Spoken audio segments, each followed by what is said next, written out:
ኤርሚያስ ከሚስቱ ጋር መኝታ ክፍል አረፍ ብሎ አዎ ማትረባ ድሮም የሰው ባል እያማገጠች እንደሆነ እኮ አውቅ ነበር። ቆይ አንቺ ማነሽ? የእውነት ስለኔ ኤርሚ ነው እያወራሻለሽ? አይውልሽ መምጣት ከቻልሽ አድራሻውን አሁን ልልክልሻለሁ። ከመኝታ ክፍላቸው ሳይወጡና ካልጋቸው ላይ ሳይነሱ አሁን ወጥተሽባቸዋል። አይውልሽ የቱ ጋር መሰለሽ? ተስፋ ቡና የሚለውን አውቀሻል? አወኩት።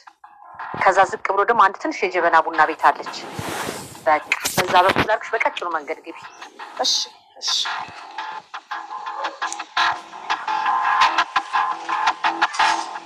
የምርህ ነው? ቅድም ወስኛለሁ እና መስተኝ ነበር። ይሄን ነው እንዴ?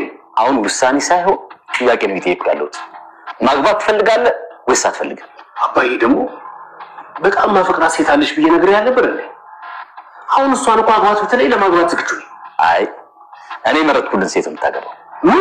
ምን ነው አትተማመንብኝም እንዴ? እኔ ለአንተ መጥፎ ሴት ማትሆን ሴት መርጣለሁ። ብቻ አሁን የሚፈረድባት ያቺን ጓደኛ ልጅ እንዳትሆን ቀርበህ ብትያት ትወዳት ነበር። ሁሌም እኔ እሷን በቀረብኩ ቁጥር ትዝ የምትለኝ አንተ ነህ። አባዬ እባክህ አትቀልድ። በእድሜስ እየቀለድክ ያለው አንተ ነህ። አሁን ልጅቷን ታገባለህ ወይስ አታገባም? ቆይ በግድ ነው እንደማገባው? ቆይ ፍቅረኛዬስ? አንተን መቀየር ያልቻለች ፍቅረኛ ትባላለች? እንደዚህ አይነቷን ብታገባት ገደል ነው ይዛ የምትገባው። መቼ አይተሃት ነው እንደዚህ የምትለኝ? ብታያት እኮ እንደዚህ ልትል አትችልም አባ። አየኋት። አንተ ውስጥ አየኋት። እንደዚህ አይነት ሴት የኔ ምራፍ ልትሆን አትችልም። ፔሬድ ዳድ ቆይሽ ያመጣልኝ ልጅ እኔ ባትወደኝስ? ወይም ደግሞ የራሴ የምትለው ፍቅረኛ ቢኖራትስ? በእርግጥ ስለዚህ ጉዳይ አላጣራሁም፣ ግን እርግጠኛ ነኝ የላትም። በእርግጠኝነት አይኖራትም። ቆይ አንተ እሱን በምን እርግጠኛ ሆንክ? ምክንያቱም ዓላማ ያላትና ክብሯን የምትጠብቅ ሴት ናት እኮ። አንተ ፊት አንገቷን ስለደፋች ነው ጉዳት። የውስጧን ማን ያውቃል? እስኪ መጀመሪያ ተዋውቃት። የማትወዳት ከሆነ አላስቸግርህ። አባ እኔ የምወዳትንስ ምን ላድርጋት ነው እኮ ጥያቄ። እንዴ ትንሽ ለኔ ማስብልኝ እንጂ እንዴ እኔ እኮ ያለሷ መኖራችን በአንተ ቤት ሰላም ወደ ቻናል ቤተሰቦቼ አስተኒ ዛሬ ደግሞ በሌላ ቪዲዮ መጥተናል ማለት ነው። እንግዲህ ዮሐና እጅግ በጣም ተከፍታ እጅግ በጣም እያለቀሰች ነበር። ኤርሚ የሄደችበት ቦታ ስላላወቀ እሷ ፍለጋ እየፈለጋት ነበር። ነገር ግን እንደጋጣሚ ጫማ ተበጥሳ መንገድ ላይ እያለቀሰች እየሄደች ነበር። ነገር ግን ኤርሚ በጣም ይወዳታል። ነገር ግን የት እንደሄደች የት እንደገባች ግራ ገባው። በጣም ተናዳ ስለነበር ከቤት ወጣ። አባቷም ጋር ሳትሄድ አባቷ ምን ነው እየጠፋች እያለ ሲጨነቅ ነበር። ኤርሚ አባቷ ጋር ሄድና ነው እዚያ መጣችም እንዴ? አይ አባቴን እኮ ጠይቃለሁ ብላ ወጣ ነበር። ወይኔ ልጄ ምን ሆነውን እያለ ከዛ ገኒ ሐኪም ቤት አባቷን ለመጠየቅ ስትሄድ ከዛ ያለውን ነገር ተነግራለች። ኤርሚ እየተጫወተበት እንደሆነ እንደው ሚስት ያለው አብሮ ተኝቶ ሚስቱ ደረሰችበት የፍቅረኛው ደረሰችበት ብላ ለአባቷ ተነግራለች። አባቷ በጣም ይደነግጣታል። ዮሐናን በጣም ያምናታል። ክብሯን እንደምትጠብቅና ምንም ነገር እንደማይፈጠር ነበር የሚያውቅ። ነገር ግን ይሄን ሲሰማ እጅግ በጣም ይደነግጣል። አሁን ልጄ የት ነች? ኤርሚ እንደዚህ ካደረገ አይ ጥሩ ሰው መስሎ ልጄን በላብኝ እያለ በጣም ተናዶ ሳለቅስ ነበር። ከዛ ጨዋ ልጄ ብለ ስታሞድሳት የነበረው ከማንጎን ዘጋ ስትቀደም እንደውም መታ ከከና ጋር ያሰችባቸው ብላ ገኒ የሌለ ነገሮች ጨማምራ ነገረችው። ከዛ በጭራሽ አላምንም ዮሐናዬ በጭራሽ እንደዛ አታደርግም። ስለዚህ የምታወሪ ነገር ውሸት ነው እንጂ የኔ ልጅ የኔ አበባ በጭራሽ እንደዛ አታደርግም ብሎ የተከራከረ ነበር። ነገር ግን ዮሐና እጅግ በጣም ወስናና ተከፍታ ነበር። እንግዲህ ገኒ ቀድማ ሁሉ ነገር ለአባቷ ነገረችው። አባቷን ለመጠየቅ ሐኪም ቤት ብትሄድም አባቷ እያለቀሰ ቀና ብሎ ላያት አልቻለም።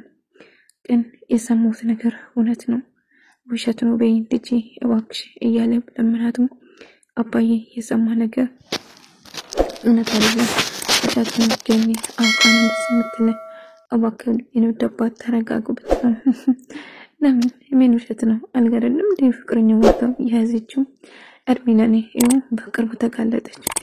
ለምን እንጂ መቼ አንቺ ክፍር ነው ሻል እያለች ስትሰድባትም አባታችን ላያት አልፈልግም እጅግ በጣም አንስኖ እጅግ ያለቀሰ ነበር። ዮሐና በጣም ብቸኝነት ተሰማት። የምትወደው አባቷን በዚህ ምክንያት ተጣላለች። ገኒ ያለንን ነገር አወራችና ነገረች። እንግዲህ ሳሚ አባቱ የአባቱ ጓደኛ ነበሩ። የጓደኛውን ልጅ እንድትታወቅ ነበር ሲፈልግ ነበር። እንግዲህ ሳሚም ደግሞ እሷን እንዲያገባ አባቱ እያስገደደ ዮሐናን የማታገባው ከሆነ ውርስ የሚባል ነገር አይኖርም፣ ከውርስ አስወጣለሁ። ስለዚህ ዮሐናን መርጬ እላለሁ አገባ ስንላበት ቆባይ ፍቅረኛ ሊኖራት ይችላል፣ እንዴት እንደዚህ ትለኛለህ ብሎ ነገር ግን እሱን አላጣራውም። በኖራቱም ባይኖራቱም ነገር ግን ልጅቷ ጨዋ ክብሯን የጠበቀች ልጅ ነች፣ ስለዚህ እሷን ማግባት አለብህ ብሎ ያሳምናል። ሳሚ ግን በጭራሽ ዮሐናን ማግባት ወይ ላይቱም አይፈልግም። ህይወትን በጠበጠችን እያለ ጭራሽ እየረገማት ነበር።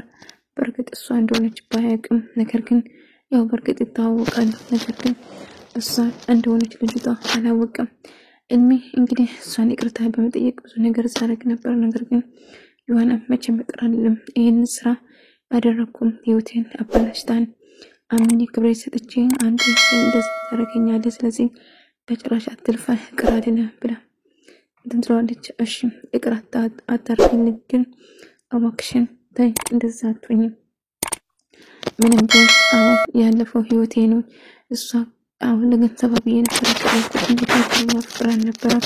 ከእሷ ፍቅር አላዘኝም። እባክሽ ተይ እባክሽ ብላ ነገር ግን የኔ እናንተ ነገር እዚህ ጋር በቃ። ስለዚህ በጭራሽ እንድትጠጋኝ እንዳይቅ አልፈልግም፣ እንድትርቀኝ እፈልጋለሁ ብትለው ነገር ግን እኔ በጣም ወድሻለሁ፣ ስለዚህ መቼም ቢሆን አርቅሽም ብላቱም ነገር ግን ዮሐና በጣም እጅግ ተከፍታ እጅግ በጣም አዝና ስለነበረ በጭራሽ ላይ ካልፈልግ ብላ አባቷ ከሰው ጋር እንድትታወቅ የጓደኛው ልጅ እንድትታወቅ ይፈልጋል። ከዛ ሳሚ ጋር ፊት ለፊት ይገናኙና ይታወቃሉ። ሲጀመር እኮ እኛ እንተዋወቃለን፣ አንቺ መሆኑን ግን በጭራሽ ወይ አንቺ ልጅ የት ነው ማይሽ፣ አንቺ ማለበት ቦታ የት ልሄድ እያለ ራሱን እየረገመ አልገባኝም፣ ትተዋወቃላችሁ እንዴ እያለ ነበር አባቱ። አዎ እንተዋወቃለን፣ ባለፈው ከዚህ ስወጣ ተጋይተን ስልካችን ተቃይረን ነበር እያለ ነበር። የሚገርም አጋጣሚ ነው። እንግዲህ መቅዳ ደግሞ እሳት ለብሳ እሳት ጉርሳ ከኤልሚካ ኤልሚ የምትወደው የምታፈቅረው ፍቅረኛው እንደውም ትማግጥብኛለች ብላ ሲጠራጠሩ ነበረ። እውነት ሆኖ ተገኘ። ከዛ ፊት ለፊት መጣ በጣለች ሲገለጠ ፊት ለፊት መጣ ይጋፈጣሉ። ከዛ በኋላ መኪናው ያለው ቤት ንብረቱ በሙሉ ሀብቱን የኔን ብላ ትወስድበታለች። ኤልሚ ባዶውን እጁ ይቀራል ማለት ነው። ሰው ስረዳ እንዲሁም አባቷን የሆነ አባት ለማሳከም ብዙ ነገር ስጥር ነበር። ነገር ግን በሴት ገንዘብ ነበር እንደዛ ሳርጌ ነበረው።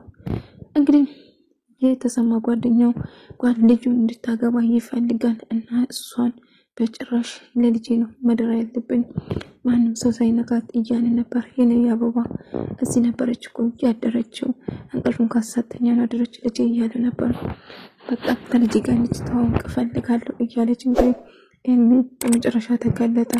እውነት እወዳታለሁ ብሎ ሰፍቅራትን ታስመስል የነበረው ውሸቱ ነበር። ማክዳም ደግሞ እየተጫወተበት እንደሆነ እሷ ከሳሚ እየተቀበለች ከሳሚ እየወሰደች ገንዘብ ለኤልሚ ነበር ሲሰጠው ነበር። ኤልሚ ደግሞ ሌላ ሴት አግብቶ እያስተዳደረ ዮሐና ጋር አንድ ላይ ነበሩ። ዮሐና ግን ገኒ ይህን አጋጣሚ አግኝታ እንግዲህ እሷ ለመበቀልና ለማውሽቀቅ ሲሞክር ነበር። ይህ ሁሉ የተፈጠረ ገኒ ባደረገችው ነገር ዮሐና እጅግ በጣም ተከፍታ እጅግ ራሷን ጠልታ እያለቀሰች ነበር። እንዴት ሸወድኩ፣ እንዴት አማንኩ፣ ምን አይነት ማረባ ልጅ ነኝ፣ እንዴት እንደዚህ ጋር ቻልኩ፣ ምን ነው የተረገመ ቀን አንተና ወኩ ቀን እያለች እጅግ በጣም ተከፍታ እጅግ በጣም እያለቀሰች ነበር። ነገር ግን ምን ነው አንተን ባላቅ ኖሮ፣ ምን ነው ባልቀርብ ኖሮ፣ ባላይክ ኖሮ እያለች ተመኘችው። በጣም ተከፋች፣ በጣም አለቀሰች። ኤልሚ እሷን ለማረጋጋትና ለመለመን በሞክረም በጭራሽ አይሆንም። ማክዳም ተከትሏት በለምናቱ ትሰማኛለህ ከአሁን በኋላ የእናንተ ነገር አበቃ ብላ በጥፌ ብታጋጨው እሱ ግን እባክሽ ይቅር በለኝ ብሎ እየለመናት ነበር። ይሄ ደፋር ሁለት ሴት በአንድ ልታስገድ ነበር አሰብኩ። የታባቱ ይበልጥ በለው። እንደዚህ አይነት ርካሽ ወንዶችን እንደዚህ ነው የሚገባቸው፣ የእጃቸው መስጠት ረክቶ መጣለው እንጂ እውነት እና አላዘንኩለትም ማለት ነው። ያዘንኩት ለማከዳና ለዮሐና ነው ማለት ነው። በጥፊ ብላ ሄደችው። እሷ ፍቅረኛ ብላ ለምሳሌ እውነት የትምህርት ነው። ምክንያቱም በተለይ አረብ ሀገር ላይ ያሉ ልጆች እንደዛ አይነት ነገር ነው ከዚህ ብር እየለፋን ልካለን ሌላ ሰው ትዝ ያስተዳድርበታል እየተረገሙ ማለት ነው። ስለዚህ ይሄን ድራማ ጥሩ አስተማሪ ነው። ነቃ ብትሉ ይሻላል። እሺ በተለይ ለወንዶች ገንዘብ የሚሰጡት ልጆች እንግዲህ ዮሐና በጣም ለቀሰች። ለካ በሴት ገንዘብ ነበር ስታኖረኝ የነበረው። ታዲያ ይሄንን ገንዘብ ጌታ አመጣለሁ ብለሽ አሰብሽ? አዎ እሷ በሰጠኝ ገንዘብ ነው እንደዚህ የተሟላ ህይወት እንድኖረን ወይም ደግሞ አባትሽ እንድታከም ያልኩት እሷ በሰጠኝ ገንዘብ ነገራት። እጅግ በጣም ከፋች፣ በጣም ተሰፍራች። ለማንኛውም አጠገብ እንዳደርስ በቃ ልትርቀኝ ፈልጋለሁ ትሰማኛለህ? ላይ አልፈልግም ብላ ጥላው ትሄዳለች ማለት ነው። ነገር ግን ኤርሚ ተስፋ አልቆረጠም። አሁንም ቢሆን እየለመናትና እያለቀሰ ነበር። ግን በቃ ካሁን በኋላ አምኜክ ነበር ገደልከኝ። ስለዚህ በቁሜ አሁን እንዴት ብዬ ለአባቴ ብቻ ራሴን እንደማስረዳ ብቻ ነው ማዘጋጀት ያለብኝ። ስለዚህ አሁን ጥፋልኝ ብላ አባረረችው።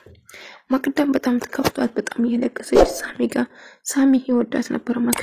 ማክዳ ግን ገንዘቡን እንጂ እሱን አትወደውም ነበር እና በጣም ተሰማት። ምክንያቱም ገንዘብ እየተቀበለች ለኤርሚ ነበር የምትሰጠው። እሷ ገንዘቡን ነው የምትወደው እንጂ ኤርሚን በጭራሽ አትወደውም። ኤርሚን ነው የምትወደው እንጂ ሳሚን አትወደውም። ናሆም ደግሞ ኤርሚን ወዳ ነበር፣ አፍቅራ ነበር፣ የሚጀመረው ነበር። ነገር ግን እሱ ተጫወተባት። እሷ በጣም አዘነች፣ በጣም ተከፋች፣ በጣም ነው አዘነች።